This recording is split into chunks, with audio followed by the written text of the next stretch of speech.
নমস্কার বন্ধুরা, নতুন রেসিপিতে আপনাদের স্বাগত। আজকে আমি আবার একটা অন্যরকম রেসিপি নিয়ে এসেছি। আজকে আমি করে দেখাবো আলু মহারানি। আলুর মহারানির জন্য এই যে আলু কেটে নিয়েছি বড় বড় করে, আর এখানে নিয়ে নিয়েছি কাসুরি মেথি, টক দই, আদা বাটা, রসুন বাটা, কাজু বাদাম বাটা, আর চিনি, পেঁয়াজ, গোটা গরম মশলা, ঘি, লঙ্কার গুঁড়ো, নুন, জিরে গুঁড়ো, তেজপাতা আর সাদা তেল। আমি উনুনটা ধরিয়ে নিয়েছি আর কড়াই বসিয়ে দিয়েছি। কড়াইয়ে দিয়ে দেবো আমি সাদা তেল। বাড়িতে আরও কিছু রান্না হবে, বাড়িতে পনির বিরিয়ানি হবে। ওর জন্য বিরিয়ানি খাওয়ার জন্য এই যে আমার ছেলেরা কাজ করছে, এই দেখুন বসে। এদিকে তেলটা গরম হচ্ছে, আমি আস্তে আস্তে আলুগুলো দিয়ে দেবো।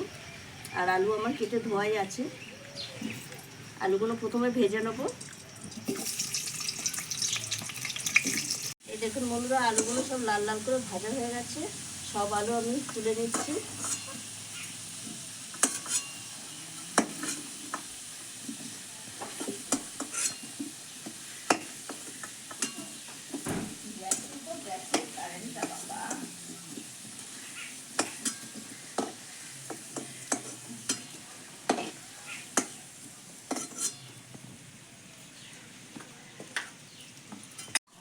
ফোড়নে দিয়ে দিচ্ছি গোটা গরম মশলা, এলাচ, লবঙ্গ, দারচিনি আর তেজপাতা।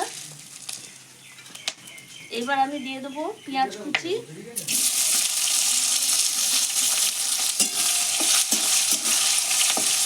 আর দিয়ে দেবো আদা বাটা, রসুন বাটা আর খানিকটা কাসুরি মেথি দিয়ে পেঁয়াজ, আদা, রসুন একবারে ভাজা ভাজা করে দেবো।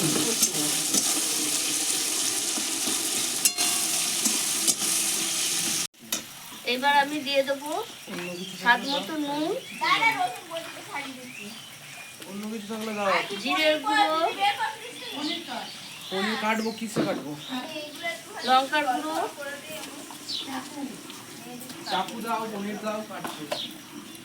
দিয়ে মশলাটা আর একটু কষিয়ে নেবো।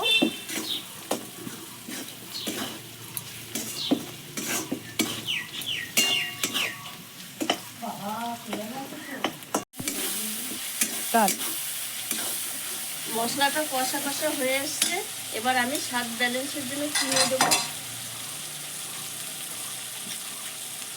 এবার আমি আলুটা দিয়ে মশলার সঙ্গে কষিয়ে নেব। এটা যদিও জল লাগবে না, এমনি ভেজে নিয়েছি আগে, আর এই আলু কষাতে কষাতেই সেদ্ধ হয়ে যাবে। এটা জল দিতে হবে না। আরও উপকরণ আছে দেবো।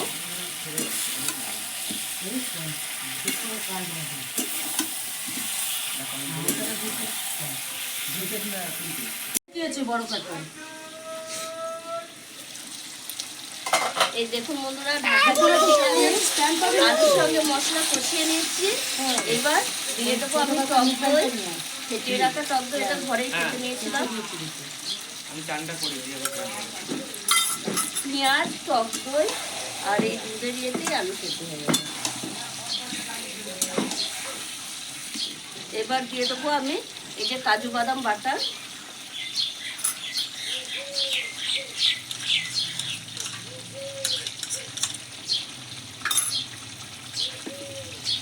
দিয়ে আলুর সঙ্গে এরকম কষাতে থাকবো।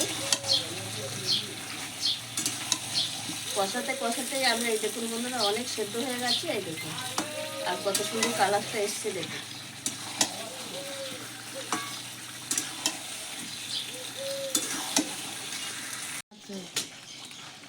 এই দেখুন বন্ধুরা, এতক্ষণ পেঁয়াজ দিয়ে পরে এরকম একটু রসা রসা হয়ে গেছে। এবার আমি দিয়ে দেবো দুধটা।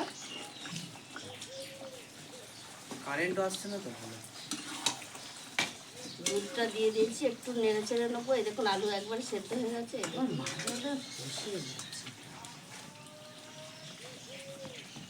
আর দিয়ে দেবো কাসুরি মেথি হাতে ডলে। কিশোর কুমার, হ্যাঁ বিরিয়ানিতে ঘি দিতে হবে, নাহলে ঠিক জমবে না। আর দিয়ে দেবো এই যে ঘি।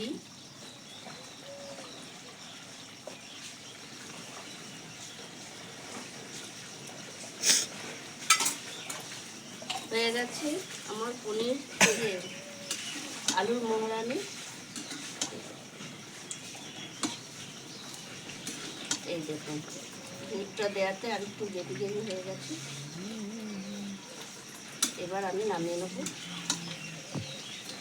চট করে।